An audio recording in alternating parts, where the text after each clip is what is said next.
Hello everyone, welcome to my YouTube channel. आज हम लोग पढ़ेंगे शिफ्टिंग ऑफ बजट लाइन। कल क्या पढ़ा था? बजट लाइन क्या होती है, बजट लाइन का स्लोप क्या होता है और कंज्यूमर का जो बजट है वो क्या होता है। कल ये पढ़ा था। आज हम लोग पढ़ेंगे बजट लाइन शिफ्ट किन कंडीशन में करती है। तो बजट लाइन शिफ्ट तब करेगी जब फर्स्ट इनकम ऑफ कंज्यूमर अगर चेंज हो रहा है, इनकम ऑफ कंज्यूमर में अगर कोई चेंजेस आ रहे हैं तब बजट लाइन शिफ्ट करेगी। Second, price of goods, price of goods में अगर चेंजेस आ रहे हैं, इनकम में चेंजेस आ रहे हैं तो जो गुड्स के प्राइसेस हैं वो कांस्टेंट रहेंगे और इनकम के इंक्रीज या डिक्रीज होने के कारण जो बजट लाइन है वो पैरेलल शिफ्ट कर जाएगी। क्या होगा? इनकम के इंक्रीज या रिड्यूस होने के कारण बजट लाइन पैरेलल शिफ्ट करेगी। Parallel shift, parallel shift. यहाँ पर क्या होगा? प्राइस ऑफ एक्स और प्राइस ऑफ वाई कांस्टेंट होंगे। अब अगर प्राइस ऑफ गुड्स चेंज हो रहे हैं तो इनकम कांस्टेंट होगी और जो बजट लाइन है वो पाइवॉट शिफ्ट होगी। पाइवॉट शिफ्ट होगी बजट लाइन। ठीक है। अब फर्स्ट केस, इसको ग्राफ के थ्रू देखते हैं कैसे होता है। फर्स्ट केस लेंगे, इनकम में चेंज हो रहा है। एक्स एक्सिस पे लेंगे गुड एक्स, वाई एक्सिस पे लेंगे good Y. Okay, let's initial जो बजट लाइन है वो है ए बी। कंज्यूमर की इनकम सपोज 100 है, प्राइस ऑफ एक्स है 10, प्राइस ऑफ वाई है 15। अकॉर्डिंग टू फर्स्ट कंडीशन अगर इनकम चेंज हो रही है तो प्राइसेस क्या होंगे? गुड्स के कांस्टेंट होंगे। इनकम सपोज इंक्रीज हो रही है 110, तो बजट लाइन क्या होगी? पैरेलल शिफ्ट होगी राइटवर्ड, ऐसे ए डैश बी डैश, ऐसे शिफ्ट होगी बजट लाइन पैरेलल। अब इनकम सपोज रिड्यूस हो रही है और हो रही है 90 कंज्यूमर की इनकम, तो बजट लाइन लेफ्टवर्ड हो जाएगी parallel shift, A double dash B double dash. तो ये इनकम की चेंज होने से बजट लाइन ऐसे शिफ्ट होती है। ये है फर्स्ट केस। सेकंड केस क्या है?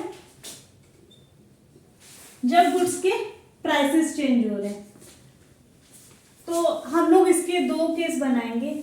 एक बार प्राइस ऑफ एक्स को इंक्रीज और रिड्यूस करेंगे और सेकंड उसमें प्राइस ऑफ वाई को। एक्स एक्सिस पे ले रहे हैं गुड एक्स, वाई एक्सिस पे ले रहे हैं गुड वाई। ठीक है, ये है initial budget line A B. Money income है 100, प्राइस ऑफ एक्स है 10, प्राइस ऑफ वाई है 15। ठीक है, यहां पर क्या होगा? मनी इनकम कांस्टेंट होगी क्योंकि प्राइस ऑफ एक्स में चेंजेस हो रहा है तो जो गुड वाई के प्राइसेस है वो कांस्टेंट रहेंगे। ठीक है, लेट्स सपोज इसका प्राइस हो रहा है 15 से। अब अगर प्राइस में इंक्रीज हो रहा है तो क्या करेंगे हम? भाई इनकम तो हमारी 100 है, इनकम तो नहीं बढ़ सकती, इनकम कांस्टेंट है, तो एक्स का जो गुड एक्स का कंजम्पशन है उसको रिड्यूस कर देंगे। ठीक है, एक्स का कंजम्पशन रिड्यूस करेंगे जब इसका प्राइस इंक्रीज होगा। तो ये बजट लाइन इस तरह पाइवॉट शिफ्ट हो जाएगी, A B dash left side को शिफ्ट हो जाएगी पाइवॉट। वाई का प्राइसेस सेम है ना, इसलिए पाइवॉट शिफ्टिंग होगी। अब सपोज इसके जो प्राइसेस हैं वो रिड्यूस हो रहे हैं, 10 से 5 हो रहे हैं, price of x, good x का। अगर किसी कमोडिटी की प्राइस रिड्यूस होते हैं तो हम क्या करते हैं, उसका कंजम्पशन इंक्रीज कर देते हैं ना, तो क्या होगा, ये राइटवर्ड शिफ्ट हो जाएगी, ऐसे ऐसे पाइवॉट शिफ्ट होगी, ए बी डबल डैश। ये है जब एक्स में, एक्स गुड के प्राइसेस में चेंज हो रहे हैं और मनी इनकम और Y, price of Y constant है। इसी का सेकंड केस लेते हैं।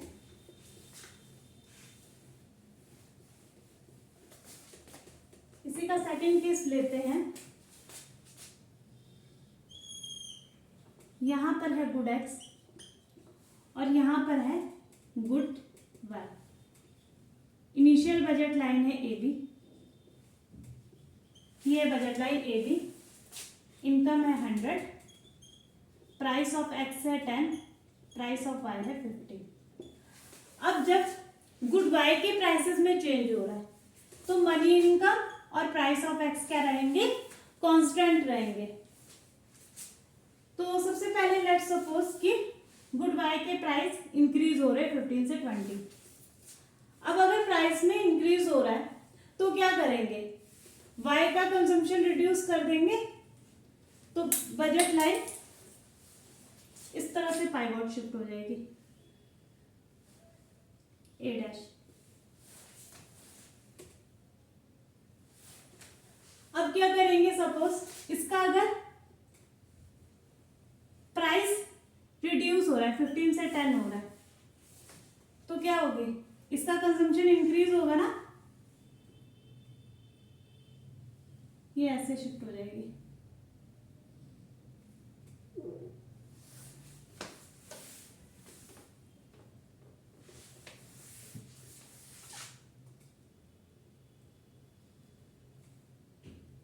मैं आपको प्राइस के इंक्रीज और डिक्रीज होने का एक ही ग्राफ में समझाया दे रही हूँ, इसके लिए मैं अलग अलग ग्राफ नहीं बना रही, एक ही ग्राफ में मैं दोनों कंडीशन समझा दे रही हूँ। ओके, एक बार रिड्यूस करके इसे मैं दिखा रही हूँ और एक बार इंक्रीज करके। जब इंक्रीज करेंगे तो यही हम लोग की जो budget line, original budget line है, यही ए बी पे ही देख रहे रिड्यूस हो रहा है और बजट लाइन किस तरफ को शिफ्ट कर रही है।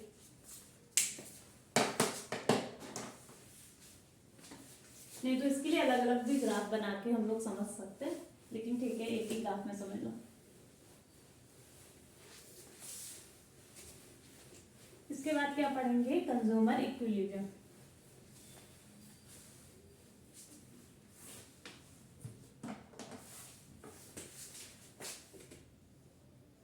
Consumer equilibrium, equilibrium. अब कंज्यूमर का इक्विलिब्रियम कहां पर होगा, कंज्यूमर डिसाइड कैसे करेगा कि वो गुड एक्स की कितनी क्वांटिटी कंज्यूम करे, वो गुड वाई की कितनी क्वांटिटी कंज्यूम करे। तो कंज्यूमर का जो इक्विलिब्रियम होता है वो वहां पर होता है जहां पर बजट लाइन और इंडिफरेंस कर्व टेंजेंट होते हैं, वहीं पर कंज्यूमर का इक्विलिब्रियम होता है। ये सपोज ये ए बी बजट लाइन है और इंडिफरेंस कर्व टेंजेंट हो रहा है यहाँ पर आई सी इवन पॉइंट पे, तो कंज्यूमर का इक्विलिब्रियम इवन पॉइंट होगा और यहाँ से डिसाइड होगी कि वो एक्स की कितनी क्वांटिटी कंज्यूम करेगा और वाई की कितनी क्वांटिटी कंज्यूम करेगा। तो ये है इवन कंज्यूमर का इक्विलिब्रियम पॉइंट। यहाँ पर क्या हो रही है, बजट लाइन और इंडिफरेंस कर्व टेंजेंट हो रहे। तो इस पॉइंट पे जो स्लोप ऑफ इंडिफरेंस कर्व होगा वो होगा स्लोप ऑफ बजट लाइन।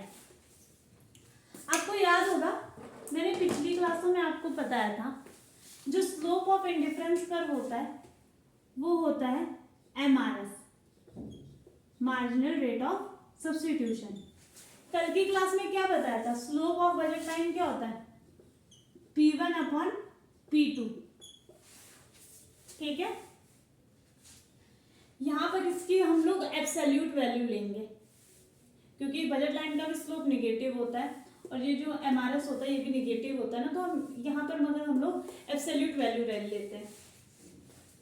तो MRS क्या होता है, del Y upon del X is equal to P1 upon P2, और इसको क्या लिख सकते हैं MUX upon MUY is equal to P1 upon P2।